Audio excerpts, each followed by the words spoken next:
Hey guys, Loco here with a brand new video series. It's going to be called Meet the Teams.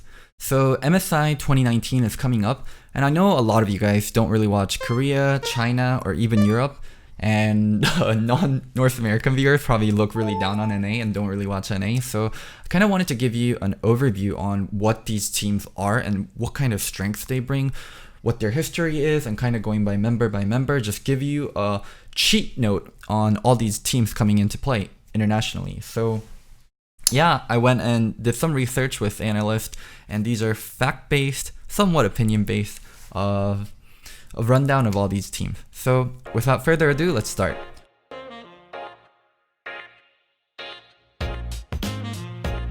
So the first team we're going to start with is Korea's rep, SKT. SKT is probably the single most recognizable name in the global League of Legends scene.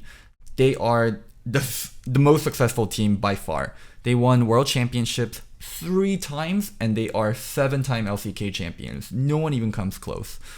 They've had a pretty bad 2017 where they lost finals to Samsung. That's the infamous Faker crying photo. And a terrible 2018 where they didn't even qualify for Worlds, and it was pretty much a shit show. SKT has never been as bad as they've been in 2018. So going into 2019, they had a huge roster overhaul, and they have a new look for the team. They brought in Khan, they brought in Klid, they brought in Teddy and Mata. The only player they kept was Faker. So basically they blew up the whole team and built around Faker. There was huge questions regarding Faker and the SKT organization, how they will do in the modern era of League of Legends. But they actually did really well in spring, and now they're coming into MSI to show that Korea can be a dominant region again, can be the #1 region in the world again.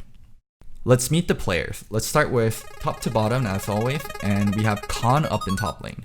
Khan is SKT's most volatile and aggressive player.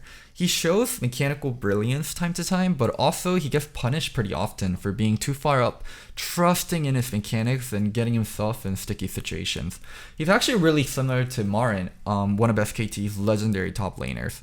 He would push out a lot, he would require a lot of jungle pressure, but he would be able to carry the game on his own. He is different from Marin in the sense he doesn't die as often, and he's not as focused on split push because the new SKT is very much a team fighting based team. But he is still SKT's most exploitable player and is going to need to step up his game in terms of consistency when he's going versus the likes of Wonder or the mega boss of MSI, the Shy from IG. So yeah, Khan is a double-edged sword for SKT. That's the best way to look at him. Now let's go to Klid. And before I even talk about Klid, I kind of have to talk about the history of junglers for SKT. Jungle has always been a supportive role for SKT ever since Bengi made his name as Faker's right-hand man and they won multiple world championships together. SKT has tried aggressive junglers like Peanut, but it really didn't work out for them, and they actually ended up going back and forth with Peanut and Blank. That was a really bad year that I talked about. So I was pretty skeptical when they were bringing in Klid. Klid is a mechanical phenom. He was playing in LPL for a team called JD Gaming, and as you know, LPL teams play very aggressively, and Klid was no different. So how would he fit into SKT was a big question. He actually ended up being exactly what they needed. He has great timings and mechanics combined with the confidence to tell Faker what he needs to do. In an interview, he said, this is very early on when Faker and him started to play together, if Faker can't change his playstyle to match mine, we won't do well. Imagine basically telling the best player in the world, hey dude, you're gonna need to fix your playstyle and match it to mine because I know how the game should be played early. And that is what Klid did. He's a huge part of SKT's early game success. If Klid doesn't do well, SKT can look pretty dodgy going into mid game. Now let's go to Faker. This is our Michael Jordan. Faker is the single most recognized name in all of League of Legends. So where is Faker as a player though? We know his name, but where is he as a player? So a lot of analysts have said Faker is past his prime and it's not the same Faker anymore. While I do agree, Faker isn't head and shoulders above every single player, let alone mid laner like he used to be. He's still an incredibly dangerous player. Faker still plays with the same kind of bravado like he used to, expecting perfect play from himself and going for kill opportunities or incredibly tight opening in team fights. Just about any kind of outplay you can imaginable, Faker will look for it and go for it. It's not that Faker got worse. I think Faker lost some confidence in himself. It's that everyone else got better and they caught up to Faker. That's why he isn't shining as brightly as he used to. And last 2 years, he's had pretty mediocre teammates, so that's where Faker's stock fell down a lot. But I do think in 2019, Faker recovered so much and he's pretty back to being a confident mid laner.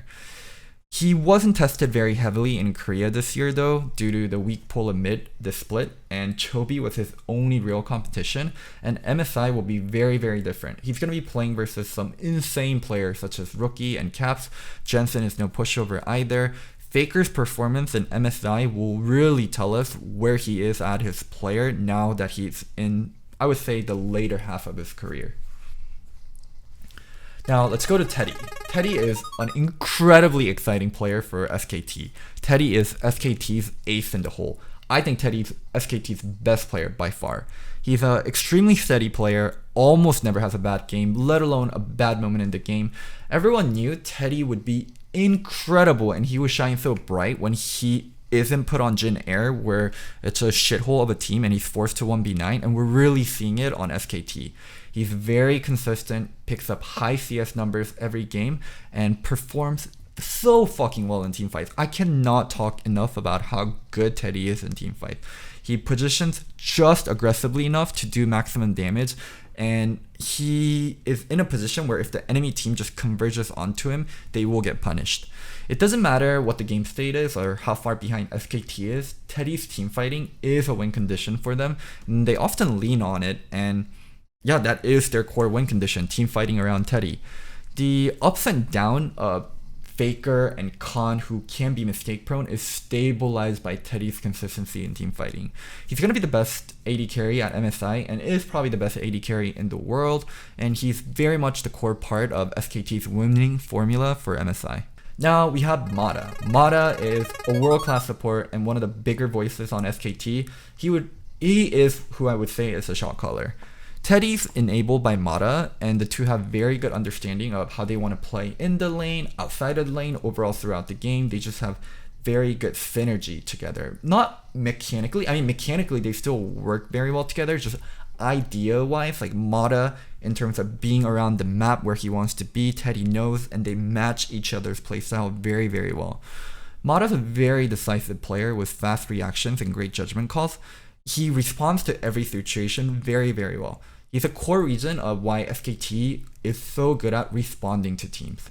He shines really brightly on protection supports right now, such as Braum and Kench, and whenever he gets Kench, it is so hard for the opposing team due to how well he can protect his AD carry in Teddy and also put out map-wide kind of pressure with his Tom Kench ultimate. So, oh my god, giving Mata Kench is such a scary thing to do. Now, let's talk about SKT overall as a team. The one word I would use to describe them are steady opportunists. SKT are at their best when they're responding to situations rather than being the aggressive initiators of it. They're often behind in early and mid game in terms of kills and turrets and even global gold. Dragon is the only one objective they actually try to stay relevant on, and they rarely let it go without contesting it. They still do value Barons very highly, but not forcing 50-50 situations on their own. Rather, they like contesting opponents' attempts at Baron, and they come out ahead through it. So, SKT players in general are pretty mistake prone other than Teddy, but they almost never fall behind too far in terms of CS, and this is what really keeps them in the game, even when they stumble early. Now, let's go to why SKT is so fucking good and so scary. It's their god tier team fighting. SKT's team fighting is absolutely terrifying. Their mid and late game team fighting prowess is unmatched. It's one of the best in the world.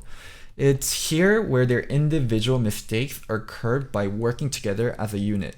Teddy provides the steady presence of taking over a fight slowly as an AD carry, while any of the other members, Klid, Khan, Faker, Mata, have a chance of popping off in a team fight and just turning it all around. This allows Teddy to be in the center of every fight and deal damage confidently, knowing that if the enemy team ever focuses him too hard, his teammates can punish the opposing team and really turn the fight.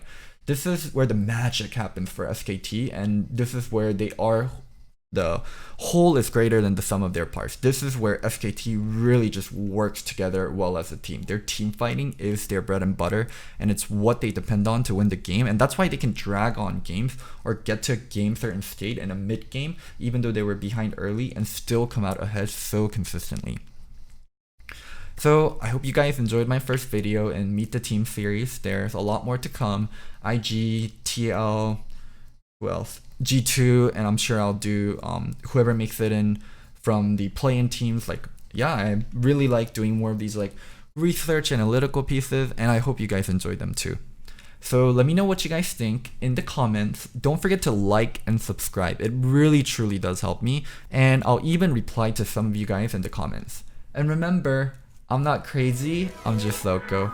Bye!